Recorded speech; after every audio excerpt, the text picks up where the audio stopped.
সুধী দর্শক মণ্ডলী, কেমন আছেন সবাই?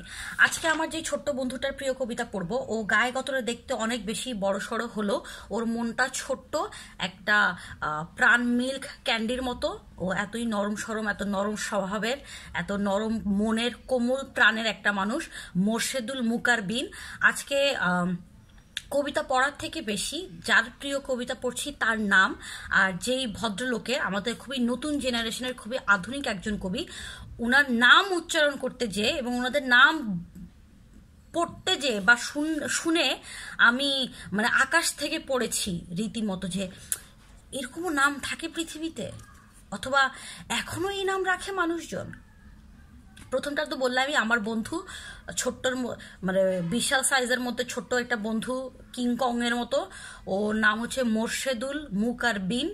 মোর্শেদুল মুকারবিন, মোর্শেদুল মুকারবিন। ওর কবিতার চেয়ে ওর নাম বেশি আমাকে উচ্চারণ প্র্যাকটিস করতে হয়েছে, মোর্শেদুল মুকারবিন। আর ওর যে প্রিয় কবিতাটা আজকে আমি পড়বো, সেই কবিতাটা লিখেছেন হচ্ছে বায়াজিদ বোস্তামি।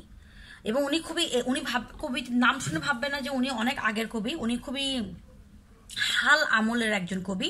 তো উনার খুবই দারুণ একটা কবিতা পড়বো, মোর্শেদুল মুকারবিন। তোমাকে অসংখ্য ধন্যবাদ, তোমাকে অনেক অনেক ভালোবাসি। তুমি খুবই সফট মনের একজন অধিকারী একজন মানুষ। তোমার এই নরম মনের মানে মনটাকে এরকম রাখো আর কি, বেশি কঠোর করে ফেলো না। বেশি কঠোর করলে তো অনেক সমস্যা। সহজ সরল থাকলে সুবিধা হয় আর কি জীবনটা পার করে নিতে। তো মোর্শেদুল মুকারবিন, তোমার কথা যখনই আমার মনে পড়ে তখনই তোমার ওই যে অ্যাডের, বাংলাদেশের যত বিখ্যাত অ্যাডভার্টাইজমেন্ট আছে ওগুলোর জিঙ্গেল নিয়ে তুমি একটা কাজ করেছিলে।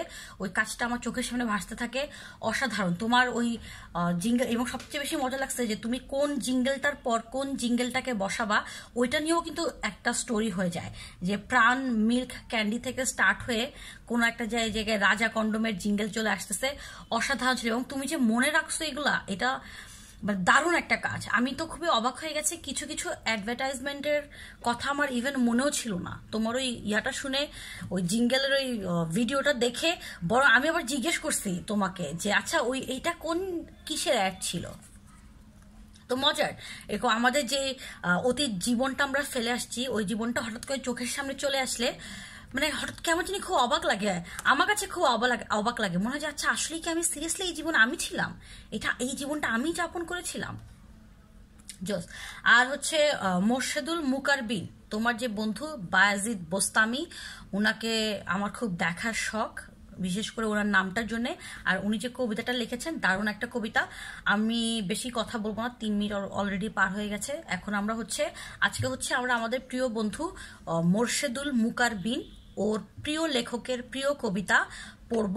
কবিতার নাম নাই কোনো, আমরা কবিতাটার নাম ধরলাম বা ধরে নিলাম, মনে করে নিলাম আমার মধ্যবিত্ত মন। কবিতাটা লিখেছেন বায়াজিদ বোস্তামি। আমার মধ্যবিত্ত মন আমাকে শাহবাগের ফুটপাতে একটা রাতও ঘুমাতে দেয়নি।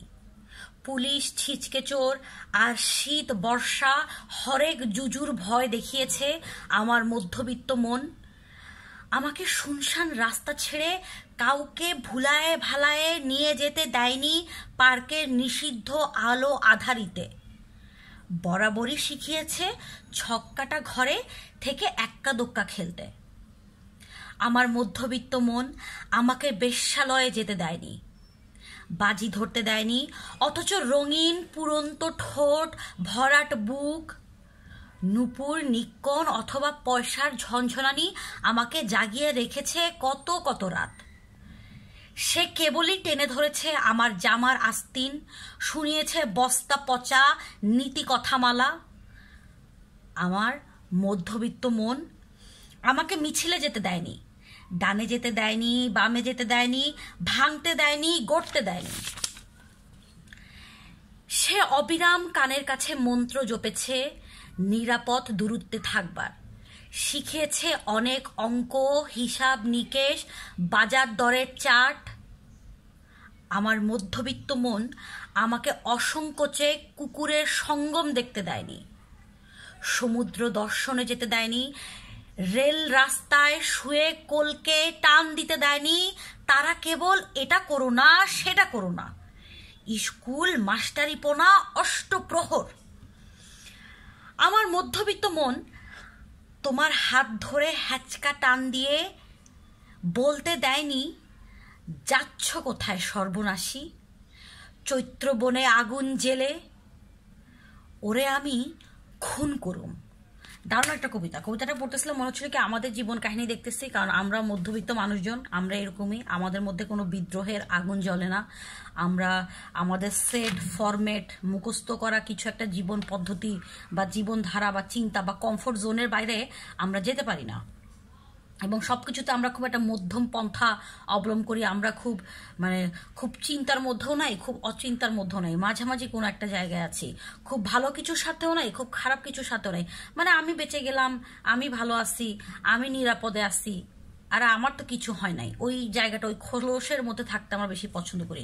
তো অনেক সুন্দর করে কবি জার্নিটার কথা বলেছেন যে আমার কোত্থেকে আমাদের স্টার্ট হয়, যে আমরা শাহবাগের ফুটপাতে একটা রাতও ঘুমাতে পারি না, বা একদিন হয়তো বন্ধুরা মিলে, বা একদিন হয়তো নিজের অভিজ্ঞতার জন্যই যে কেমন লাগলো একটা গভীর রাতে ফুটপাতে রাস্তায় আমি এরকম মাথা নিচে হাত দিয়ে পায়ের উপর পা দিয়ে আকাশ দেখতেছি, আমার পাশ দিয়ে হঠাৎ করে হয়তো অনেক স্পিড একটা গাড়ি চলে যাচ্ছিল। মানে জীবনকে অনেকগুলো অ্যাঙ্গেল থেকে দেখার যে এই এক্সপেরিমেন্টটা মধ্যবিত্ত মানুষের মতো মানুষজনের পক্ষে করা সম্ভব না। এবং আমাদের সমাজ রাষ্ট্র সবসময় আমাদেরকে যে এরকম মধ্যবিত্ত মানুষের মানে দমন করা, পীড়ন করা, একদম আবদ্ধ একটা শারীরিক মানসিক অবস্থার মধ্যে রাখতে চান, যাতে আমরা কখনো কোনো পরিবর্তন আনার কথা তো চিন্তা করতে নাই পারি। চিন্তা তো অনেক পরের বিষয়, আমরা যাতে কাজও করতে না পারি, নাকি কাজও অনেক পরের বিষয়, আমরা যাতে চিন্তাও করতে না পারি। কোনটা আগে, কাজ আগে না চিন্তাটা আগে? আমি অবশ্য চিন্তাটাকে একটু সম্মানের জায়গায় রাখতে চাই, কারণ চিন্তাটা আগে আসে, তারপর ওই চিন্তার সাথে সাথে আস্তে আস্তে একটু একটু করে কাজটা আগায়। তো দারুণ। তো শুনশান রাস্তা ছেড়ে আমাকে কেউ এটা একটু বুঝলাম না, শুনশান রাস্তা ছেড়ে কাউকে ভুলায় ভালায় নিয়ে যেতে দেয়নি পার্কের নিষিদ্ধ আলো আধারিতে। পার্কের নিষিদ্ধ আলো আধারিতে হয়তো মদ গাঁজা খায় বা ওই যে ডান্ডি খায়। আমি আসলে ইয়াবা টাইপ ড্রাগ যেগুলো আছে, ইয়াবা, কোকেন, হেরোইন, এগুলো খাওয়ার খুবই বিপক্ষে। কারণ এগুলা মানে যেই ড্রাগটা নেওয়ার পর আপনি কিভাবে মারা যাচ্ছেন, কতটা ভয়ঙ্কর প্রক্রিয়ার মধ্যে দিয়ে আপনার মৃত্যুটা হচ্ছে, বা আপনার শারীরিক মানসিক কোন কোন জায়গায় গ্যাঞ্জাম হচ্ছে, ওইগুলা হিসাব নিকাশ করে আমার একটু সর্বশ্রেষ্ঠ গাছের পাতাটাই বেশি পছন্দ আর কি।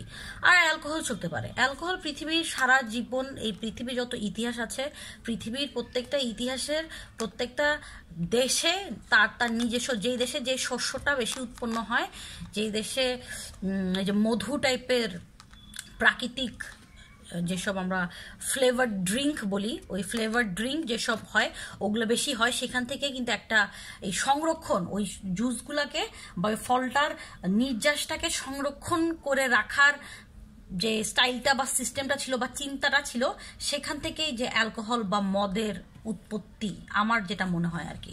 এটা নিয়ে আমরা পরে আরেকদিন পড়ালেখা করে আমরা খোঁজ খবর নিব।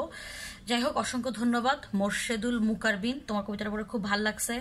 বেশ্যালয় যেতে জানি, এখানে ছেলে মেয়ে, আমার মনে কি এখানে ছেলে মেয়ে দুইজনের এন্ড থেকেই বলা হয়েছে যে একটা ছেলের মধ্যবিত্ত একটা ছেলের মন, মধ্যবিত্ত একটা মেয়ের মন, দুই জায়গা থেকেই যে ওদের সব কিছুতে খালি নীতি কথা, হয়তো মানে বাজি ধরতে দেয় না আমাকে। রঙিন পৃথিবী, যে পৃথিবীটার জীবনটা একটা জুয়া খেলা, সেখানে আমাকে বিশেষ করে হ্যাঁ এটা করবো না, ওইটা করো না, বাজি খেলো না, জুয়া খেলো না, হ্যান করো না, ত্যান করো না। কিন্তু কেন এই জীবনটা আসলে কেন? আমি যদি জীবনের নানা এক্সপেরিমেন্টের মধ্যে দিয়ে না যাই, আমার যদি নিজের অভিজ্ঞতার আলোক নিজেকে ভাঙার, কতটুকু পর্যায়ে গেলে আমি ভাঙি, কতটুকুতে আমি কাঁদি, কতটুকুতে আমি হাসি, কি হয় আমার সাথে, আমরা যদি আমাদের ইমোশনগুলোকে, বলে না আমাদের ষষ্ঠ ইন্দ্রিয়কে কাজে লাগানো, ষষ্ঠ ইন্দ্রিয়র মতো আমাদের শারীরিক মানসিক নানা জায়গাতেও আমাদের কাজ করা উচিত। মানে আমি তার থেকে একটু ডিফারেন্ট অন্য কিছু একটা কয়েকদিন একটু করে দেখলাম, দেখি না আমি কেমন মানুষ।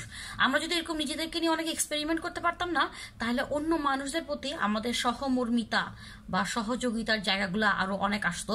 কারণ প্রায় আমি নিউজে দেখতেছি যে এই করোনাকালীন পরিস্থিতিতে পারিবারিক সহিংসতা বেড়ে গেছে। তো আমাদের মানসিক অবস্থা, আমরা মানসিক জগতে বা আমাদের আর্থ সামাজিকতা কোন পর্যায়ে, যে আমাদের বাসায় আমাদের পরিবারের সাথে কয়েকটা দিন আমাদের একসাথে থাকার সুযোগ আসছে, আমরা কামড়াকামড়ি মারামারি করতেছি। তার মানে কোথায়? আমাদের খালি ওই যে ভালোবাসি, শ্রদ্ধা করি, হ্যান করো, আমাদের খালি সব লোক দেখানো, মানে মানুষকে দেখানোর জন্য, মানুষকে শোনানোর জন্য, অন্যের উপরে মাতাব্বরি, অন্যের উপর খবরদারি করার জন্য হচ্ছে আমাদের বেশিরভাগ কথাবার্তা।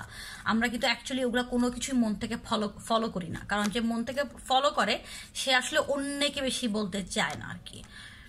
ঠিক আছে, যাই হোক, thank you very much Bayazid Bostami, আমাদের নতুন কবিতা। আপনি একটা দারুণ কবি, আপনি একটা দারুণ কবিতা লিখেছেন, খুবই মজা লাগছে এই কবিতাটা পড়ে। আমার মাঝে এরকম হয়, আমি অসংকোচে কুকুরের সঙ্গম দেখতে পারি না, কিন্তু আমার খুব দেখার ইচ্ছা, জানার ইচ্ছা। জানার তো কোনো শেষ নাই পৃথিবীতে, তাই না? আমাদেরকে জানতে এত বাধা দেওয়া হয় কেন? মানুষজন জানলেই যে কিছু একটা করে ফেললো তা তো না। মানে আমি খুন করা জানলে যে কালকে খুন করে ফেলবো তাও তো না। খুন করা আবার একটা অন্য লেভেলের বিষয়। মানে জানতে চাচ্ছি আর অপরাধ করতেছি, দুইটার মধ্যে তো পার্থক্য আছে। আমাদের ওই মানে দুইটাও তো এত বেশি উত্তর দক্ষিণ পূর্ব পশ্চিম জায়গায় নিয়ে যাওয়ার কিছু নাই।